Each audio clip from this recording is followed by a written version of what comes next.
Y voy a predicar en esta mañana bajo el tema ¿cómo ministrar a Dios? ¿Cómo ministrar a Dios? Esta palabra, algunos saben qué significa, otros quizás se vuelve un poco extraño. Ministrar significa ejercer o servir un oficio en favor de Dios. Es decir, cuando uno ministra, está ministrando a Dios, está ejerciendo algo que Dios le manda hacer, un oficio. Podemos decir que todo miembro activo,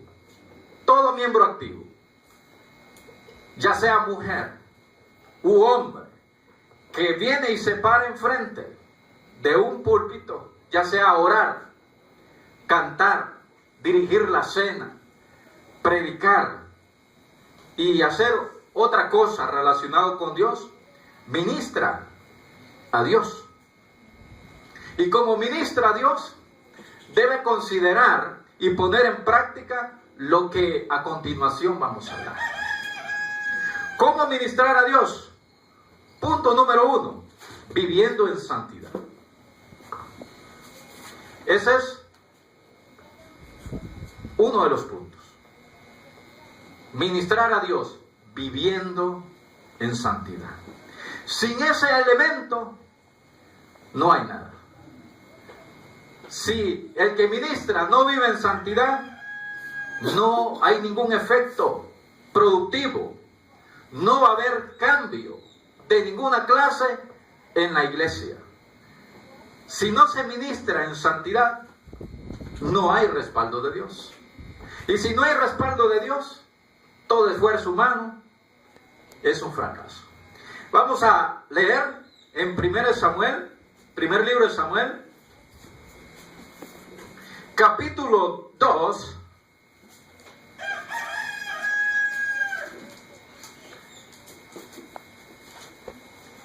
primer libro de Samuel, capítulo 2, versículo 12. Vamos a estar leyendo algunos versículos así, salteado, para no leer todo.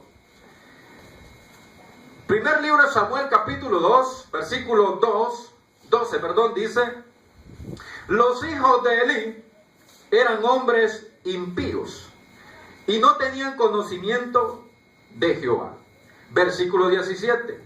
Era pues muy grande delante de Jehová el pecado de los jóvenes, porque los hombres menospreciaban las ofrendas de Jehová. Versículo 22 al 25.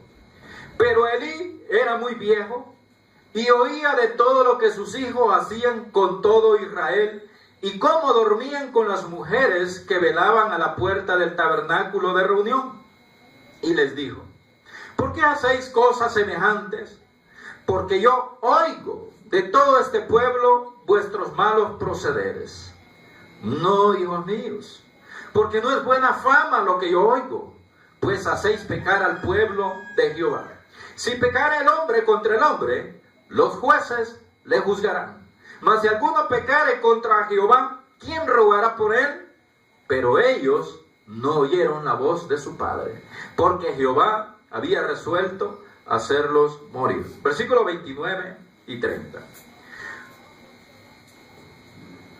¿Por qué habéis hollado mis sacrificios y mis ofrendas que yo mandé ofrecer en el tabernáculo? Y has honrado a tus hijos más que a mí, engordándoos de lo principal de todas las ofrendas de mi pueblo Israel. Por tanto, Jehová, el Dios de Israel, dice: yo había dicho que tu casa y la casa de tu padre andarían delante de mí perpetuamente. Mas ahora ha dicho Jehová: nunca yo tal haga, porque yo honraré a los que me honran, y los que me desprecian serán tenidos en poco. Dios bendiga su santa y bendita palabra. Los dos hijos de Elí, Ofni y Fines, eran sacerdotes. Eran ministros de Jehová en el tabernáculo de reunión. El tabernáculo fue antes que el templo. Estos dos hombres ministraban a Dios. Ofrecían los servicios espirituales en favor del pueblo de parte de Jehová. Pero estos hombres, dice la palabra, que no vivían en santidad. Y para ministrar a Dios, lo primero que el que ministra debe vivir en santidad. El versículo 12 dice que ellos eran impíos. Y esa palabra únicamente se utiliza para las personas sin conocimiento de Dios. Esa palabra de impío se utiliza únicamente para las personas que no conocen a Dios, que son incrédulos completamente, personas sin temor de Jehová. Esa palabra se utiliza para ello. Entonces, la vida que estos dos sacerdotes, Ofni y Fines, llevaban era una vida de incredulidad, una vida mundana, una conducta como una persona ciega, una persona sin temor de Dios. Esa era la conducta. ¿Se puede imaginar cómo ministraban ellos? ¿Cómo miraba Dios la ministración que ellos hacían? Y dice el versículo 17, ¿cómo miraba Dios a estos hombres? Dice que su pecado era grande delante de Dios.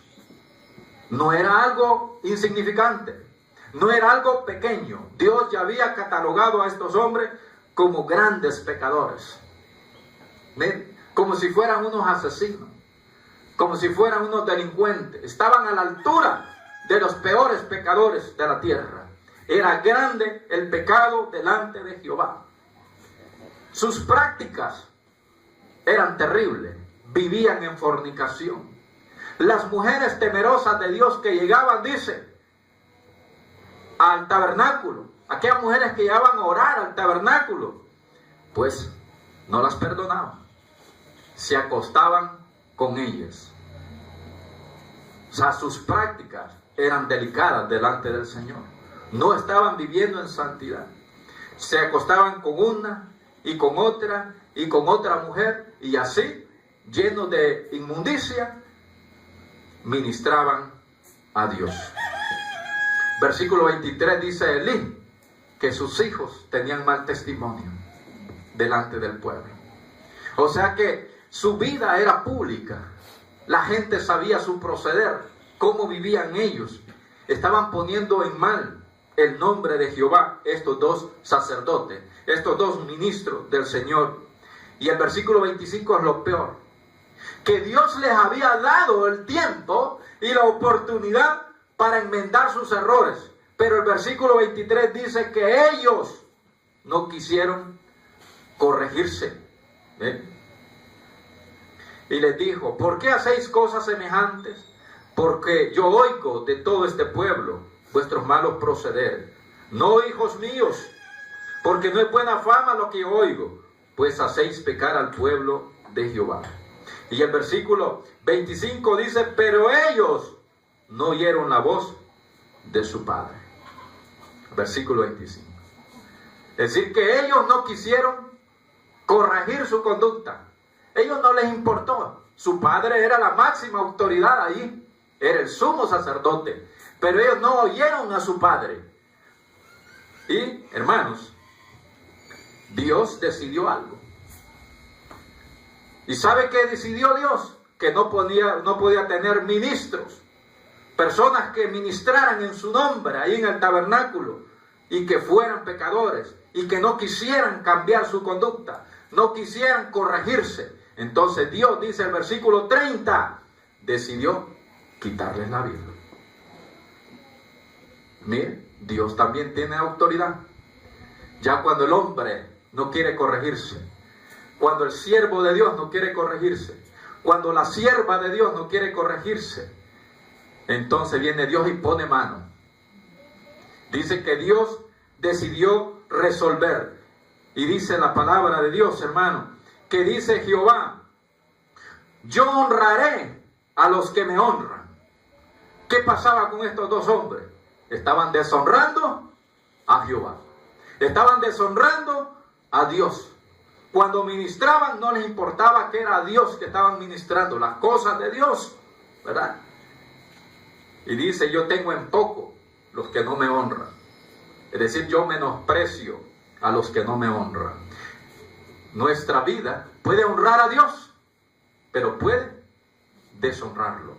Y mucho más para un hombre y para una mujer que ministran al Señor, que sirven al Señor, que le cantan, que le oran y están ante el público, debe vivir en santidad. Ese es el primer punto. ¿Cómo ministrar a Dios? Viviendo en santidad. No es que hay una persona que no peca en el mundo. No existe tal persona. No existe tal hombre. No existe tal mujer que no peque. Pero se puede vivir en santidad con la ayuda del Espíritu Santo. Punto número 2. ¿Cómo ministrar a Dios? Con una vestimenta apropiada. Y podemos pensar que a Dios no le interesa la ropa. Dios lo que le interesa es el corazón. La vestimenta refleja lo que hay en el corazón. Lo que hay en el corazón se refleja externamente. De lo que ya está lleno su corazón es reflejado a través de lo que pueden ver los demás. Veamos Éxodo 28:39.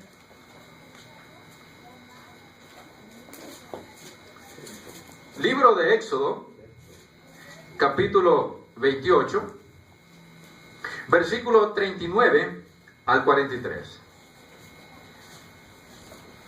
Éxodo 28, 39 al 43 dice: y bordarás una túnica de lino, y harás una mitra de lino. Harás también un cinto de obra de recamador. Y para los hijos de Aarón harás túnicas. También les harás cintos. Y les harás tiaras, escuche, para honra y hermosura. Y con ellos vestirás a Aarón tu hermano, y a sus hijos con él. Y los ungirás, y los consagrarás, y santificarás, para que sean mis sacerdotes. Y les harás calzoncillos de lino para cubrir su desnudez. Serán desde los lomos hasta los muslos. Y estarán sobre Aarón y sobre sus hijos cuando entren en el tabernáculo de reunión, o cuando se acerquen al altar para servir en el santuario, para que no lleven pecado y mueran. Es estatuto perpetuo para él y para su descendencia después de él. Las indicaciones que Dios le dio a Moisés: iban a comenzar a adorar a Dios en un lugar llamado tabernáculo o lugar de reunión. Pero Dios quería que Aarón, como el sumo sacerdote, y sus hijos, que son los ayudantes, los sacerdotes, no podían presentarse ante Jehová vestidos como a ellos les pareciera. No podían ministrar a Dios vestidos informalmente, inadecuadamente, porque hoy día se ministra al Señor mal, se ministra mal vestidos, y Dios ve aún hasta la manera como uno se presenta a ministrar. La vestimenta es muy importante, y Dios le dio las instrucciones a Moisés del tipo de ropa que debían usar para ministrar en el tabernáculo, y le dice: su túnica tiene que ser de lino. El lino se usaba para las vestimentas reales. Los sacerdotes, los reyes lo usaban, ¿verdad? El lino era la tela más preciada y más vistosa. Es decir, lo que Dios quería es que sus siervos, sus ministros, se vistieran de lo mejor, porque estaban representando y ministrando al rey. No estaban ministrando un vago, no estaban ministrando una persona cualquiera o un rey cualquiera. Estaban nada menos que ministrando al Rey de Reyes y Señor de Señores. Tenía que vestirse con túnica de lino, y también dice que la ropa era para honra y para hermosura. Dios tenía que mirar a estos hombres cuando ministraban de una manera especial, que se miraran hermosos ante la presencia de Dios, y que con su manera de vestir honraran a Dios con honra y hermosura. Los calzoncillos, imagínense usted. Dice que los calzoncillos de los hombros hasta abajo de la rodilla. Esa es la vestimenta que Dios desea para los que ministran. De los hombros hasta los muslos. Una vestidura diferente deshonraba a Dios y para Dios estaba desnudo. Ahí dice, para que no se descubra la desnudez. Cuando una persona ministra a Dios, anda mal vestido, si no se viste como debe ser, honrosamente, dignamente, como un siervo o como una sierva del Señor. Dios lo considera desnudo. Dios lo considera una persona inmoral. No se puede ministrar al Señor como uno le pegue la gana. No se le puede ministrar al Señor como que uno anda en la playa. No se le puede ministrar en chores, en playeras. No se le puede ministrar al Señor con buzo, como si anduviera haciendo ejercicio o anduviera en el gimnasio. El Señor requiere que el hombre y la mujer de Dios se vistan decorosamente, dignamente, digno de un hombre, digno de una mujer. Hay reglas en las empresas que usted no puede ir vestido como quiere. ¿O sí? Tienen su reglamento estricto de vestimenta, porque el empleado es el reflejo de su empresa. El empleado es la cara de su jefe. Y Dios tiene también sus normas de vestimenta para sus ministros, sus siervos, sean hombres o sean mujeres. Y dice la Biblia que debían vestirse así para que no entraran al tabernáculo en pecado y murieran. ¿Se puede imaginar? Podemos decir, hoy me voy a ir así, que diga Aarón, ¿verdad? Dios ya dijo, pero hoy no voy a usar lino, hoy voy a usar seda, ¿verdad? Hoy no me voy a ir así, me voy a ir de chali, ¿verdad? De hawaiano. Y entra a morir. Porque Dios ya había decretado cómo es que tenía que vestirse. En una ocasión invitaron a un amigo a un culto, un impío, y empezaron a ministrar. Y pasó una hermana a cantar, ¿verdad? Iba allí con su ropa, según ella, vestida bonita, ajustadita su vestimenta a la piel. Y al final el amigo que invitó a este otro le dice, ¿qué te pareció el culto? Estuvo muy bonito. Todo estuvo muy bonito. Pero lo que más me gustó, ¿sabes qué? Es cuando la hermana pasó a cantar. ¿Verdad que la hermana canta bonito? Es que esa hermana está bien buena. ¿Y por qué dices eso? Es que se le marcaba todo. La vestimenta puede ofender al Señor cuando nosotros ministramos. Porque no estamos cuando si andamos mal vestidos, no estamos ministrando a Dios. Estamos ministrando el pecado. Estamos ministrando al diablo. Estamos perdiendo al que puede estar a la par, porque está más fijado en cómo andamos vestidos. Hay vestimentas que no son adecuadas. Solo es una piel sobre otra piel, ¿verdad? Se mira todo su cuerpo. Se le marca todo su cuerpo. No se puede ministrar hacia el Señor. No se puede ministrar para las hermanas en pantalones o en blusas que al agacharse pues se les mira todo, o con faldas que no pueden ni caminar, parece que anda amarrada, parece caminado de chino porque no tiene cómo caminar libremente. Entonces la vestimenta, hermanos, es importante. Los varones, hermanos, hemos aprendido a veces los buenos principios y los aplicamos donde no debe ser. Para cuando nos invitaban a una boda, se iba bien vestido. Se escogía la mejor ropa. la mejor loción se echaba, si tenía dos, se echaba la mejor, vestía de lo mejor, porque era un momento o un evento especial. Cuando alguno se case, no se va a ir a casar como quiera. ¿Verdad que hay vestimentas apropiadas para la boda? Y ya destinadas para eso. Igual, a Dios, Él quiere que nos vistamos lo mejor. Que se vista decentemente, la mejor ropa, la adecuada. No se puede andar mal vestido para ministrar al Señor. Y punto número 3. ¿Cómo ministrar al Señor? Con una preparación anticipada. El que va a ministrar al Señor tiene que prepararse con tiempo en lo que le toca hacer. Con tiempo. Leamos 2 Timoteo 2:15.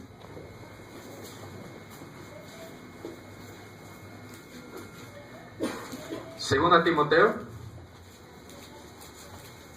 2:15.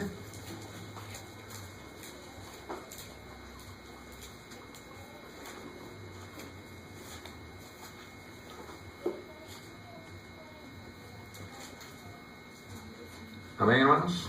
Amén.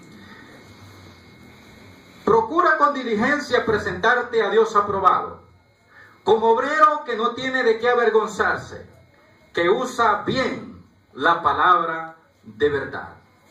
Para ministrar al Señor tiene que haber una preparación anticipada. Hay que prepararse con tiempo en aquello que uno va a hacer. La preparación tiene que ser diligente. Diligente. Una persona diligente es aquella que dedica tiempo. Es aquella persona que se esfuerza. Es aquella persona que se desvela. Tiene que prepararse. Y no en último momento, ojeando rápido a lo que caiga el dedo. O algunas veces, hermano, se improvisa. Eso no es diligencia. Cuando se improvisa, eso se llama negligencia. Eso se llama pereza. Eso se llama falta de preocupación. Se llama irrespeto a Dios. Se llama irrespeto a la iglesia. Porque hay que prepararse con tiempo. Y podemos decir en algunas ocasiones que a mí no tengo tiempo. Está toda la noche. ¿Qué me pestaña? Desvélese. El Señor le dijo a Josué 1:8, nunca se apartará de tu boca este libro de la ley, sino que de día y de noche meditarás en él, para que todo te salga bien. Para que todo salga bien, hay que ser diligente. Y para ser diligente, hay que esforzarse, aún de noche, preparándose, estudiando, meditando en la palabra. Si no, hermanos, a veces aquí nos va a avergonzar Dios. Aquí. Para que aprendamos a ser diligente. El que va a cantar puede saberse los cantos de memoria, pero tiene que prepararse. Ya no salimos de bondad tan infinita. Y el canto tiene más de 30 años de haber salido. Pero como ya sabemos dónde está, que es el número 5, pero como no preparamos los cantos, bondad tan infinita, ¿verdad? Pero es por falta de preparación, por falta de diligencia, por falta de preparación, porque no tomamos tiempo, no le damos importancia a las cosas de Dios. Cuando usted es diligente, se pone a practicar en casa todos los cantos, se pone a orar a Dios y decirle, Señor, quiero que tú edifiques tu pueblo con estas alabanzas. Quiero que tú te manifiestes a tu pueblo a través de los cantos. Y usted empieza a orar y a cantar y a practicar. Cuando usted viene aquí, viene con una certeza, viene con una unción, que desde que entona el primer canto es un impacto en los corazones de las personas. Amén, hermanos.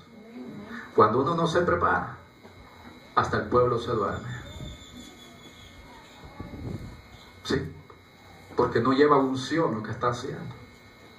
No lleva respaldo del Espíritu Santo.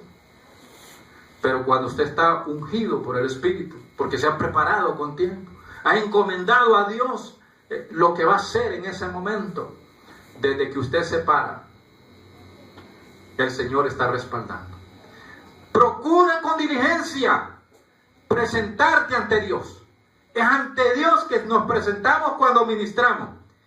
Como obrero, dice, que no tiene de qué avergonzarse, que usa bien la palabra de verdad. Como obrero aprobado, no hay que salir aplazado cuando Dios le pase el examen.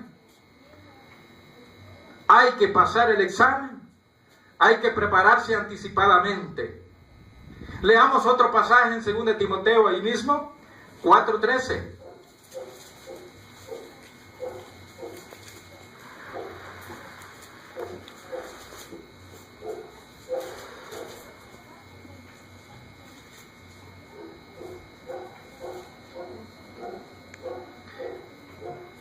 Pablo hablando a Timoteo: trae cuando vengas el capote que dejé en Troas, en casa de Carpo, y los libros, mayormente los pergaminos. ¿Cómo nos podemos preparar? Estudiando otros libros, estudiando. Pablo era un hombre estudioso, era un hombre estudioso. Estaba preso, pero él, aunque estaba en la cárcel, él se preocupaba por mejorar su conocimiento, por enriquecer su conocimiento. Y le dice a Timoteo: cuando vengas a visitarme, pasa por la casa de Carpo, tráeme el capote, es decir, el abrigo para el frío. Hacía mucho frío en esa celda. Pero tráeme los libros, especialmente los pergaminos.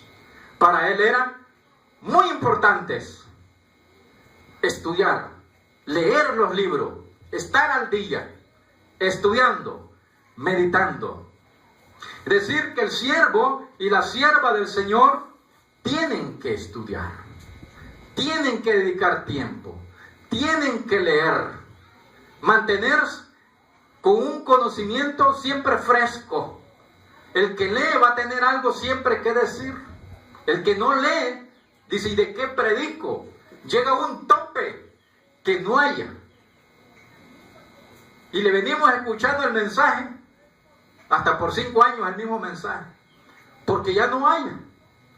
Pero 66 libros tiene la Biblia, y miles y millones de libros en la librería. ¿Quiénes compran libros aquí, hermano, para educarse? No solamente cristianos, pueden ser seculares también, que ayudan. Libros de psicología, libros de anatomía, de nutrición para no comer mucho chancho y todo eso, que le enseñen a uno buenas cosas. Deberíamos nosotros comenzar con una pequeña biblioteca. Si se compró el primer libro, se va a emocionar y comprará el segundo, y así sucesivamente. Entonces tenemos, hermanos, que dedicar, ser diligente, prepararnos anticipadamente, ¿verdad? No podemos venir a improvisar, no podemos venir a inventar. Hasta la oración. Escuchaba a un pastor que decía que cuando él comenzó y le dieron la primera oportunidad de orar, una oración, que podríamos pensar que la oración no es tan importante como el predicar, como el cantar o dirigir la cena. Está hablando con el Padre, es importantísimo. Y dice que cuando le dieron la oportunidad por primera vez de orar, él estuvo orando por esa oración. Estuvo orando una semana por esa oración y diciéndole: Señor, que cuando yo ore no me vaya a trabar, Señor.